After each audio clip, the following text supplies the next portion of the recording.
একদিন রাজু বনের পথে হাঁটছিল। তার কাঁধে ছিল তার সেরা বন্ধু, এক বুদ্ধিমান কাঠবিড়ালি। হঠাৎ রাজুর চোখে পড়ল একটা পুরনো মানচিত্র। কাঠবিড়ালির সাথে সাথে লাফিয়ে নিচে নামল। রাজু পড়ে দেখল এটা একটা গোপন ফলের বাগান দেখায়। দুজনেই একসাথে চিৎকার করে উঠল, চল খুঁজে বের করি। তারা মানচিত্র দেখে এগোতে লাগল। ঝোপে লুকিয়ে ছোট পাহাড় ডিঙিয়ে এক কথায় অ্যাডভেঞ্চার শুরু। হঠাৎ তারা এসে পড়ল এক চমকপ্রদ জায়গায়। সামনে 3টা রাস্তা। কাঠবিড়ালি একটু চিন্তিত হয়ে বলল, এখন কোনটা? রাজু আকাশের দিকে তাকিয়ে বলল, যেদিকে সূর্য ডোবে মানচিত্র বলছে সেদিকেই গুপ্তবাগান। তারা সূর্য ডোবার পথে হাঁটতে লাগল। আরও এক ধাপ কাছে এলো রহস্যের।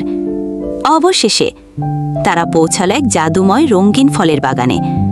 রাজু আর কাঠবিড়ালি খুশিতে লাফিয়ে পড়ল। তারা খেতে লাগলো নানা রঙের মিষ্টি ফল। সেদিন শুধু ফল নয়, তারা খুঁজে পেল এক নতুন জগৎ, রহস্যে ভরা, আনন্দে ঘেরা। ভিডিওটি কেমন লাগলো বন্ধুরা কমেন্টে জানাতে ভুলো না কিন্তু।